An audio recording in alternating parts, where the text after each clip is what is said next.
Cash flow from operating activities से related questions की practice को आगे कंटिन्यू करते हैं। यहाँ पर क्वेश्चन में क्या क्या इन्फॉर्मेशन दे रखी है, नेट प्रॉफिट आफ्टर टैक्स दे रखा है, डेप्रिसिएशन दे रखा है, इंश्योरेंस क्लेम रिसीव्ड। ये जो इंश्योरेंस क्लेम रिसीव्ड है ये क्या है हमारे लिए, एबनॉर्मल गेन। और हमने क्या सीखा है, एबनॉर्मल गेन या एबनॉर्मल रिसिप्ट को हम यहाँ पर माइनस करेंगे जब हम profit before tax and extra ordinary item को निकालेंगे। बहुत रेयरली इस तरह की चीज़ें हमें मिलेंगी, फिर भी एक आधे क्वेश्चन में हम इसकी प्रैक्टिस कर लेते हैं। Gain on sale of investment या फिक्स एसेट है, तो गेन का मतलब profit on sale of fix asset है। फिर यहाँ पर कुछ करंट एसेट्स और करंट लाइबिलिटीज़ के बारे में हमें दे रखा है। इन्वेंट्रीज दे रखा है, ट्रेड इन्वेंट्रीज क्या होती है बेटा, current assets, trade receivables current asset, prepaid expenses current assets, trade payable current liability. Provision for taxation भी हमारी करंट लाइबिलिटी होता है, लेकिन इसके लिए हम अलग से अकाउंट बनाते हैं, तो इसको वहाँ पर डिक्रीज इन करंट एसेट और इंक्रीज इन करंट लाइबिलिटी में नहीं लेते। क्यों नहीं लेते, क्योंकि हम इसका सेपरेट अकाउंट बनाते हैं। तो सबसे पहले तो हम ये सीख लेते हैं कि हम प्रोविजन फॉर टैक्स का अकाउंट कैसे बनाते हैं।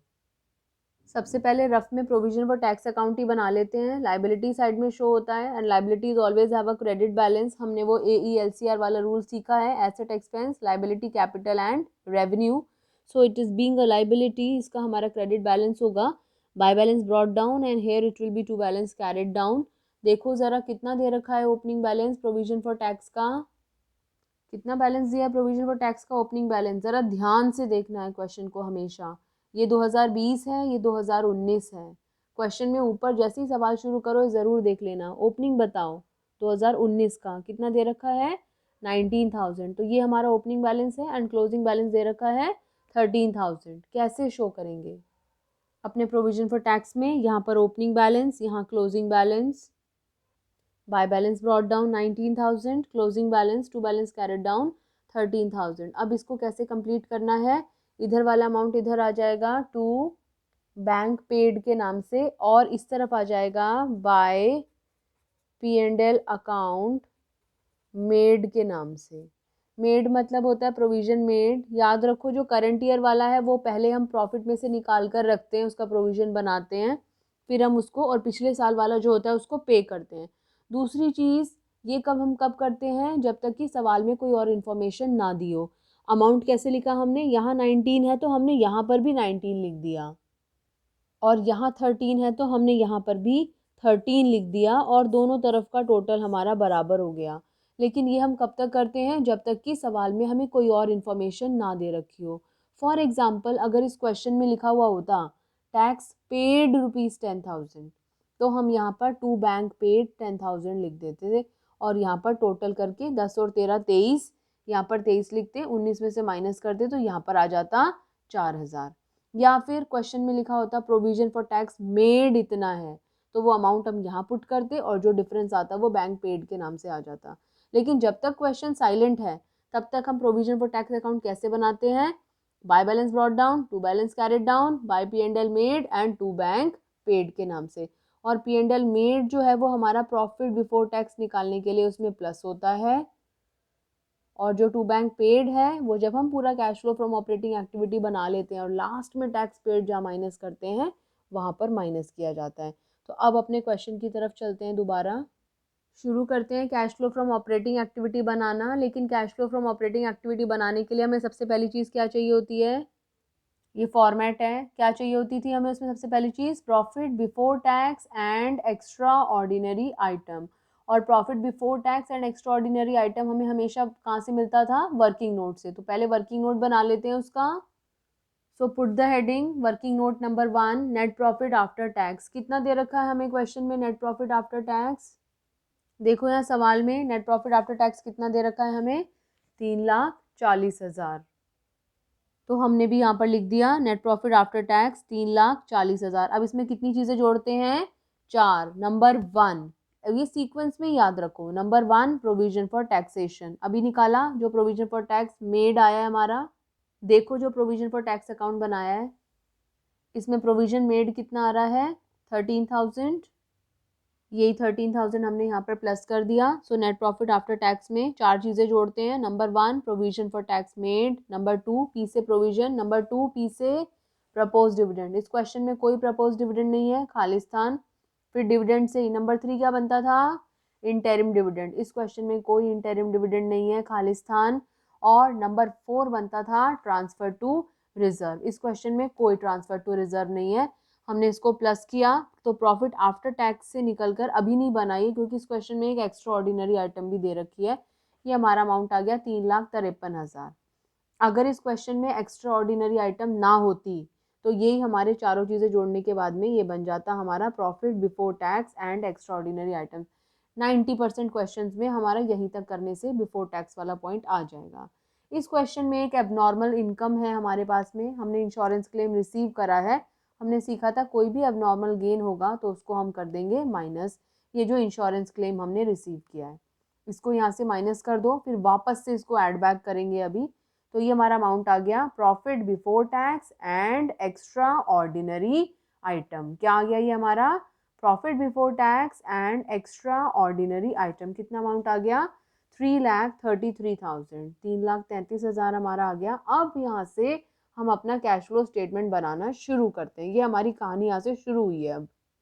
सो हेडिंग डालो cash flow statement of GH limited, company का नाम दे रखा था क्वेश्चन में, for the year ended 31 March 2020। Format बना लिया particular amount, then number 1 cash flow from operating activities, और इसमें सबसे पहले शुरुआत, पिक्चर की शुरुआत कहाँ से होती है, profit before tax and extra ordinary item, और इसकी तैयारी हम पहले ही कर चुके हैं। कितना अमाउंट आ गया हमारा ये 3,33,000, ये 3,33,000 लिखा हमने यहाँ पर। अब इसमें क्या प्लस करते थे हम, non cash and non operating expenses. तो नॉन कैश और नॉन ऑपरेटिंग एक्सपेंसेस का वही फॉर्मेट, पेप्सी पी के Dilwale Dulhania Le Jayenge, minus in plain, P stands for provision for doubtful debt, दूसरा P stands for premium on redemption of debentures, I stands for interest paid. दोबारा से देख लेते हैं एक बार, ये बार बार इसलिए दिखा रहे हैं ताकि याद हो जाए आपको। P stands for provision for doubtful date, फिर P stands for premium on redemption of debentures, I stands for interest paid, D stands for depreciation, दूसरा D stands for discount on issue of debentures, L stands for loss on sale of fixed asset, G stands for goodwill, और minus IP में interest received और profit on sale of fixed asset. इनमें से गिनती की एक आधी चीज़ हमें मिलेगी सवाल में, देखो कितनी है।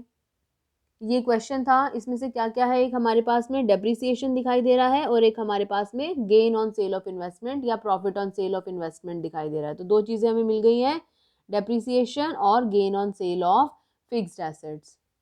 दोबारा से अपने सवाल पर आते हैं, नॉन कैश और नॉन ऑपरेटिंग एक्सपेंसेस को प्लस करना है।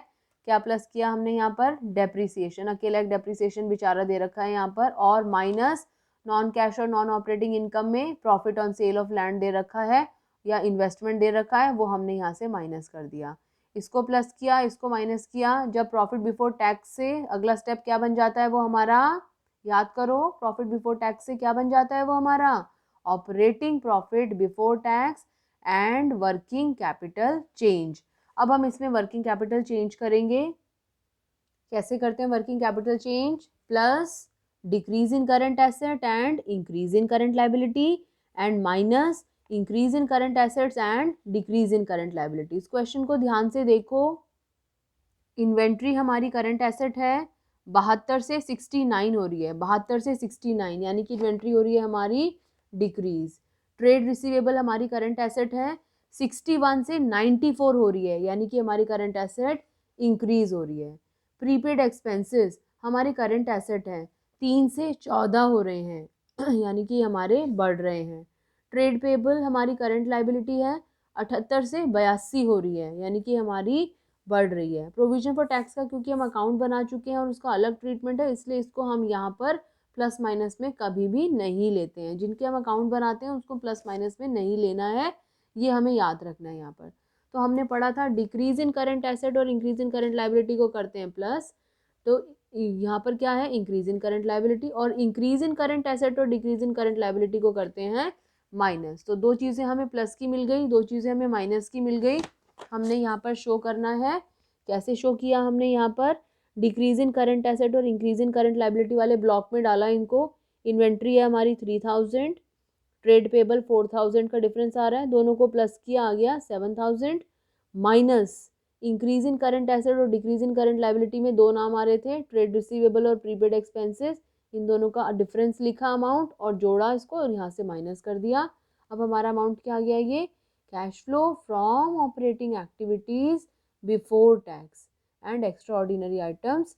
अब इसमें से हमने माइनस कर दिया टैक्स पेड। अगर इस क्वेश्चन में हमारी एक्स्ट्रा ऑर्डिनरी आइटम ना होती तो हमारा क्वेश्चन यहीं पर ही समाप्त हो गया होता, लेकिन हमने यहाँ पर एबनॉर्मल गेन था जिसको, या एबनॉर्मल रिसिप्ट थी जिसको हमने शुरू में माइनस किया था, पर उसका संबंध यहाँ परिचालन क्रिया से ही है, तो हमने इसको वापस से ऐड बैक करना है। तो हम क्या करेंगे, यहाँ पर जो हमारा 3,18,000 आया है इसमें हम इंश्योरेंस क्लेम रिसीव्ड जो हमने वहाँ पर माइनस किया तो उसको प्लस किया, तो हमारा फाइनल आंसर आ गया cash flow from operating activities after tax 3,38,000, 3,38,000। इस क्वेश्चन को दोबारा से करके देखो एक बार। अगली वीडियो में ये वाला क्वेश्चन डिस्कस करेंगे, इससे रिलेटेड इंपॉर्टेंट इन्फॉर्मेशन नोट करके रख लो और जो जो कैलकुलेशंस कर पाओ उन कैलकुलेशंस को करके रख लो। फिर अगली वीडियो में इस क्वेश्चन को डिस्कस करते हैं।